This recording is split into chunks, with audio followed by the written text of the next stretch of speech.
And you can highlight what topics we're going to cover. First, we have a few brand new Instagram updates that are literally, I think, 3 weeks old. So that's like the latest and greatest. So I think most of the room is using Instagram, maybe. Anyone? Yeah. Probably quite popular. So yeah, I definitely want to talk about the 3 newest moderation and safety tools. Then we'll talk about account security, some things to keep your account from being hacked, bullying and harassment. My team doesn't work directly on verification, but I will touch on that for a moment because we do get a lot of questions about it. And finally, a little bit about impersonation. So first on Instagram, kind of like what I said before, we're always working on different products and how we can improve products. We do that a lot through feedback from people like you. We talk to creators. That's why I was in London last week, was to understand the creator experience. And we work to figure out what are the new ways that creators are experiencing negative issues on the platform, and how do we change product to improve that. So the first thing we just announced is a way to make blocking better. I don't know if many of you have had to block people who may be harassing you. And one complaint we heard from partners is that they have to repetitively block the same person who might be making different accounts to continue to harass. So as of 3 weeks ago, when you block someone, it now includes any new and existing accounts someone might have. And we're actually expecting this to prevent 4 million fewer accounts every week that you guys are all blocking. So this is one thing that you don't need to take an action, but we're continuing to invest in this space to hopefully take some of the onus off of you. Next, is anyone familiar with Hidden Words? It's a tool in Instagram to help with harassment. So I see some nods, some hands. We'll talk a little bit more in depth, but we did just update how we implement Hidden Words to capture more potential harm. It now covers new languages that we weren't covering before. It covers story replies and spam. And I know one thing the creators typically worry about is what is this, what's the impact on engagement? And we're actually seeing very minimal impact on that front, which is really great. So we can actually keep you safer without sacrificing your engagement.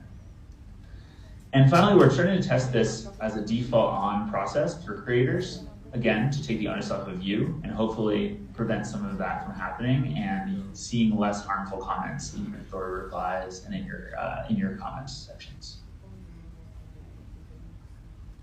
And finally, we're expanding a tool called Nudges to drive empathy.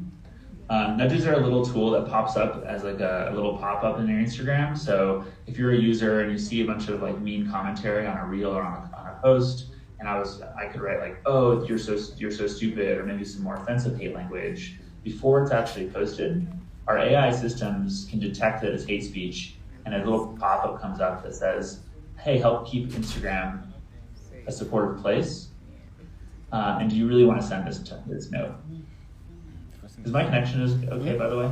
Yeah. No. Okay, sorry, I had a little notification, didn't want to make sure.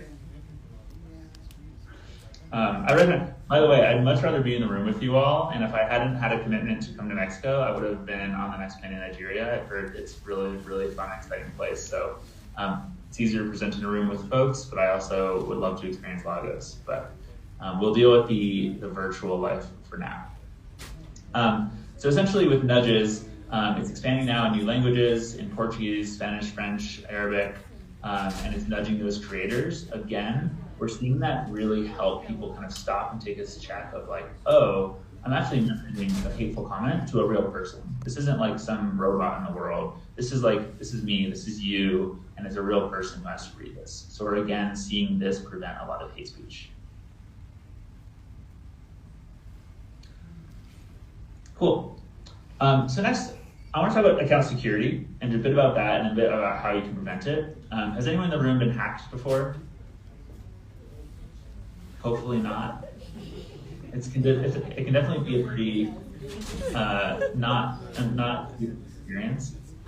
I feel like my relatives are always getting hacked and I have to help, and it's definitely an issue we see across the board, whether you're a creator or an everyday user. But I do want to walk through some steps to help prevent and limit the potential for that kind of account compromise. I know everyone in this room has invested a lot into building your community, curating your reels, curating your stories, and you really, this is really valuable to you. Your account is valuable. And so what we say is to look at your account the same way you would look at your house or your car. And you wouldn't leave your house unlocked when you go out. So why would you leave your account unlocked? So definitely think about how we can keep that account secure. But before we do, I just want to call out a few ways account compromise or hacking typically works or happens. First is a phishing scam. That's probably the most common. Sometimes it's on email, sometimes it's now on text messages you're always getting, or people say they have the wrong number, or maybe even it's on Instagram itself.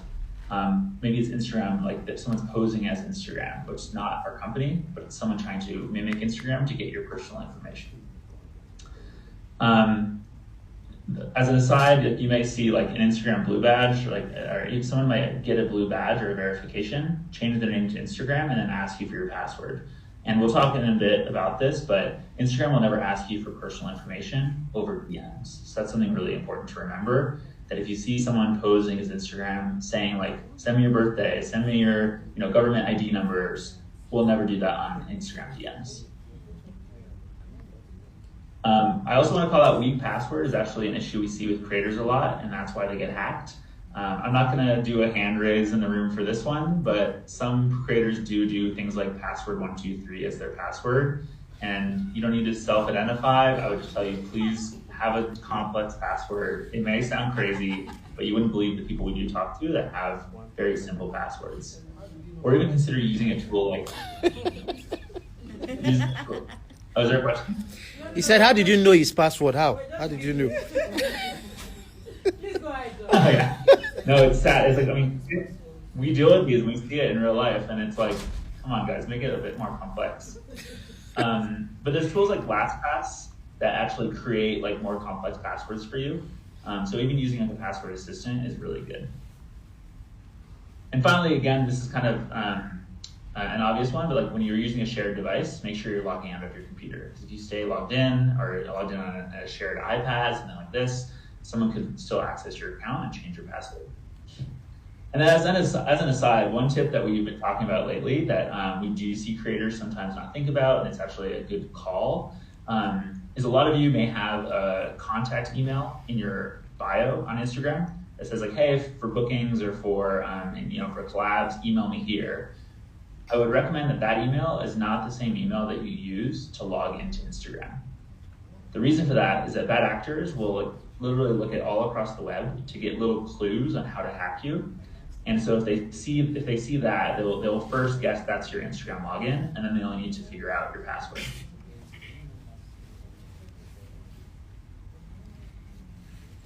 So on phishing scams, this is one that even Meta employees have to deal with as well. I've been running trainings internally for not becoming a victim of phishing, and no one wants to think they would fall victim to this, but unfortunately it does happen. So just calling out a few things to think about when you get these potentially fishy messages on your emails or Instagram, etc. So again, we'll never direct message you about account violations. We will never ask you for personal information like passwords. And then if you're on an email, look at the sending address. So if you're always working with a Meta employee or someone at an agency and they're always emailing you from @meta.com, check that it's not, instead of Geoff at Meta, it might say Geoff at Gmail. And that's not me. That's someone trying to mimic your business partner. Also, if there's misspellings throughout, if there's urgency in the message, those are typically clues that this is phishing. Bad actors typically like to put you in a kind of a panic to be like, hey, send me your password in the next hour or your account's gonna get shut down. And Meta doesn't do that with our accounts. We don't have these rapid turnaround times. The bad actor is trying to get you to panic and not really think it through and just send it as soon as possible. But just to call out, there are some times when Meta does need to contact you. Maybe it's for an account violation. You posted something you shouldn't have posted. It's fine, it happens. That's why we coach you on this. Or maybe we do have a question or you need to get in touch. You can actually see, if you get an email from Meta, whether it's Instagram or Facebook, you can go to that app and actually check, is this really from Instagram? So in your profile, and you can actually look now if you want, and if you have issues finding it, wave your hand. You can go to settings, then security, And then there's a tab called emails from Instagram that can actually see all the emails they sent in the last 2 weeks. So if you do see an email in from Instagram in your inbox, you're a little bit confused, like, is this real? You can actually go log in there and see on Instagram. And the same thing goes for Facebook in the Facebook settings and privacy tools. So again, if you're trying to follow along, that was under settings, it's in security, and then emails from Instagram. And if you're in your phone, like in the settings tool right now, and the security, I would just say like keep it there, because I'm about to talk about a few other things that are close by in the menu. Okay, so really important. Who has heard of two-factor authentication in the room? I have, for sure. I talk about it too much. Two-factor authentication is a security feature that helps safeguard your account by requiring someone you know or something you know, like your password, and something you have. So if you're trying to log in, you put in a new password, it might ping your computer to confirm it's you. And this is like if you're using an unknown device or a new device. Now this is the single most effective stop to protect your account from hackers. I have it turned on. I've made my mother turn it on. I've even made my grandmother turn it on because like they're always getting hacked. And I was like, you need to use two-factor authentication. So in that settings in Instagram, under security again, and just above emails from Instagram, you'll see a little tab for two-factor authentication. And so again, if you don't do anything else from this chat today, please turn on two-fact, because it will prevent you from instances of hacking and account compromise.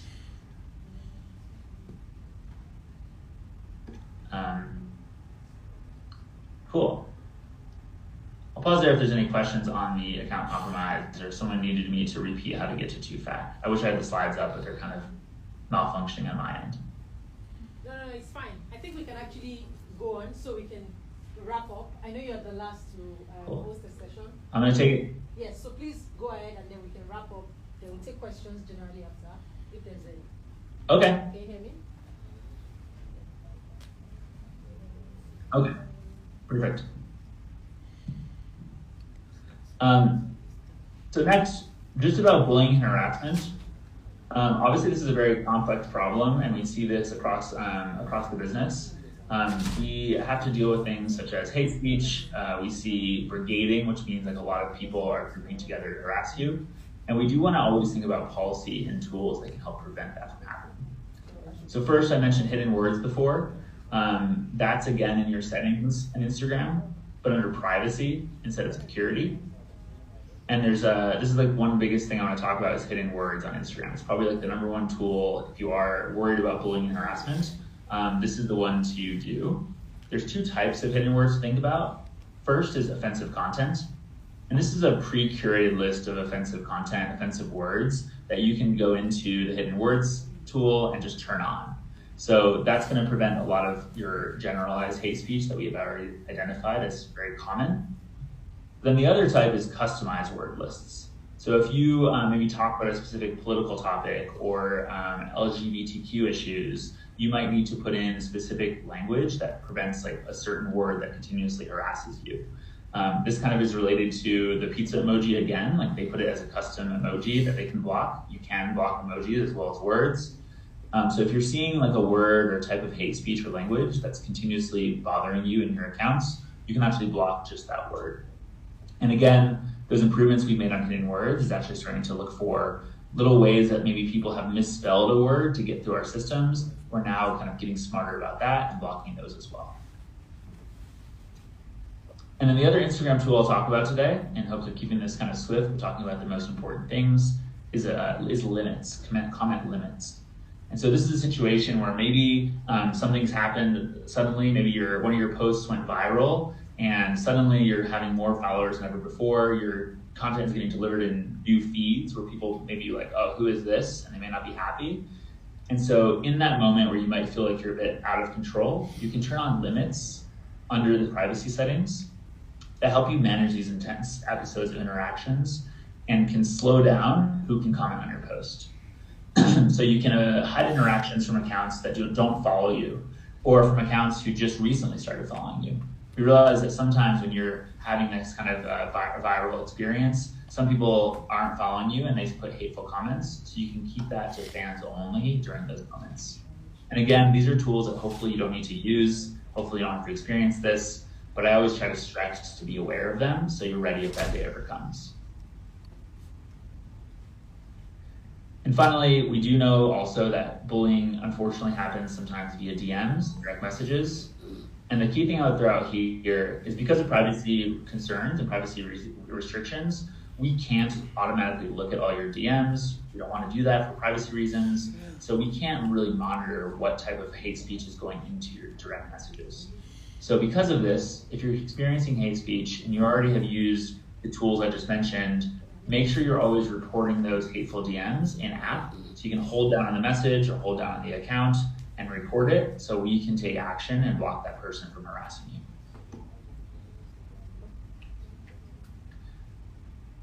Okay, so 2 more topics. I know this is the end of your day, so I'll try to keep it brief. First, I know verification is always a very hot topic. I think whenever I travel and see creators, they're always asking me about this. So I do want to cover the application process and also some caveats around it. So first, you can apply 2 ways on Instagram. Under in your accounts, you can actually go to request verification. And on Facebook, it's all in your help center. This is something that we look at a lot of different ways, like should we verify you, is usually around 4 main considerations. And these are kind of broad, but it's not an exact science and it's very dependent on the market. First, it has to be authentic, obviously. So if you're trying to make a thing that says I'm Lady Gaga, that's not gonna work. So you need to be yourself. That's kind of the obvious one. It needs to be unique. And so you are the unique creator. No one else is you, of course, but we're not gonna be verifying if you have an account called Puppy Memes. That's like very broad and everyone has that. We encourage you to have a complete profile on Facebook and Instagram both. So make sure your bio is filled out, your page and profile photo are there. We wanna make sure that it's a full, complete profile. And finally, and this is the hard one, is notability. So that your account represents a well-known, high search for person or creator, and you're featured in news sources, and you have articles written about you. Things like this are very important. And for this room, being in Nigeria, I do want to call out that we've been doing a lot of work to make sure we're looking at different news sources across Africa as well, and thinking about different ways we can consider notability in the African continent, because it was a bit different in the other regions. So we're bringing that up to parity to encourage ways to get people in Nigeria, et cetera, verified more frequently. So just to flag, if you do apply, it takes 30 days to review, or up to 30 days. And if it is denied, you can submit a new request after another 30 days. So I can't promise you verifications today, but I can tell you how to apply. And if you are steadily increasing your notability, you can apply later as well. And the last thing I'll say about verification is that verification is not for sale. I am not really, I don't have that many followers compared to many of you, I'm sure, but even I get messages in my inbox saying, hey, we can sell you verification. That's something that really is not, it's not allowed by Facebook or Meta. And we actually do sweeps to make sure where is this happening. And if you actually buy a blue badge from a scammy business, we actually sometimes can remove it from you because we saw that it was attained in an illegal way. So I don't want a creator to have to, pay a scammy business to get a badge and then lose it anyway, and then you don't have a badge and you're out that money anyway. So any kind of third-party verification that's not through Meta is probably a scam. And so finally touching a bit on impersonation as my last section. Thank you for hanging in there. I know it's probably tougher without the slides in the room. But we do know that many high-profile creators and public figures have to deal with impersonation. Maybe people in this room, it doesn't really matter how big you are. It's just kind of like how popular you are or how many people are engaging with you. And they can do this for a few different reasons. Sometimes they're trying to scam some of your followers. So they might say like, hey, this is my new account, click this link. And it might be driving them to some sort of scammy page or maybe selling them things they don't want to buy. But Meta is always thinking about how we can tackle this problem. First, it's through proactive protections. So again, if we're always looking for like, all right, is this a duplicative profile picture that matches a duplicative name? and we'll think about how to take that down. We're always giving you ways to report that in-app. So if you see a profile on Facebook or Instagram that is pertaining to be you, you can report it or flag it to your partner manager here at Meta. Then we're also working on a thing called digital literacy, which is actually helping users really figure out like, oh, this is obviously not this creator I love. And so one thing we're testing right now is that if someone follows them that says they're you, it might say, hey, this is actually not the follower or the creator you're used to. This is someone else. And you can follow them if you want, but it's not the same person. And so really thinking about ways we can separate those different types of impersonation issues. So I wanted to take a few minutes for questions. I suppose I'll default to you to see how much time we have. But I just wanted to get through the key things about safety and security. This is something that we care a lot about at Meta. And personally, I really enjoy because we get to figure out how we can get some of the darker parts of the internet a bit, cleaned up a bit. So it's a tough problem sometimes, but it's an important one. And I would encourage you all, again, to turn on two-factor authentication, think about hidden words, at least turning on the offensive commentary side of it. And that's all I have for you today.